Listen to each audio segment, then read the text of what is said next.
So I mean, another day in life at AC Tuning.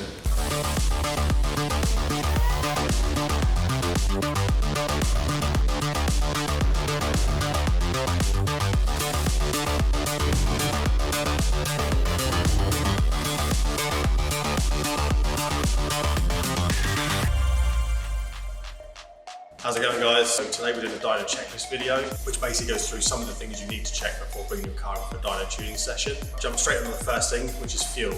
I reckon the last 10 cars I think I've tuned, at least, they've not had enough fuel or it's been the incorrect grade. On a tuning session, we normally look for, at stage 1 and 2, half a tank of fuel or more. If it's a stage 3 setup, so bigger turbo, bigger injectors, you tend to look for a full tank of fuel. Obviously, if your vehicle's petrol, it should be high octane, so it should be 99, which is E5. Not 95 E10. There will be a separate video in the future about why we use certain fuel qualities, but that's not something for today.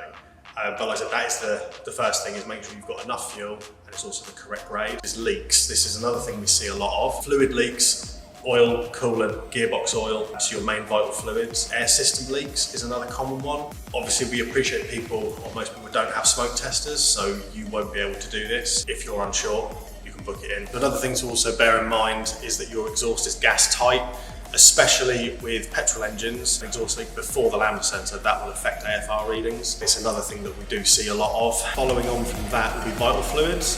So make sure that you're using the correct grade oil and you've got the correct amount of oil. We've had a lot of cars come in, check the oil level, and it's barely on the dipstick. If you're about to send it on the dyno, doing it with minimal oil is obviously not a great idea.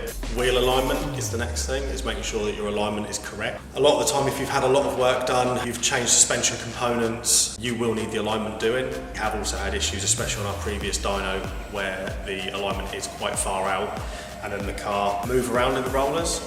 It's not so bad on this class of dyno, but it can be an issue. Another one, which may make some of you laugh, is tyre pressure. More so than that is wheel nuts or wheel bolts. Make sure you have all of them and make sure they are tight. We've had a few cars in recently where we've been able to undo more than one wheel nut or bolt by hand. So that's very important. Making sure your car is maintained well, and obviously good mechanical order is very important. We asked the customer last time we had a fuel filter change. Couldn't tell us. The whole process of tuning, especially when you're really starting to push boundaries, bigger turbo, bigger injectors, things like that, everything is a building block and it's like building a house. If you're not on a good foundation, it isn't going to work. Obviously, when we book sessions personally, we're booking tuning sessions. We're not booking your car in to be checking it over. We're not booking it in to fix it. We are booking it in to tune it. So your vehicle needs to come in good running order and in a fit state to be tuned. If you're unsure, whether it's us or another tuner doing the work for you, just give them a call, tell them that you're unsure, and then they can book you in. We're always happy to check out a car before we get it on the rollers, so obviously it's not wasting your or our time. Making sure the vehicle is safe to be tuned and we can achieve the result we all want. Thank you for watching, guys. We'll see you in the next one.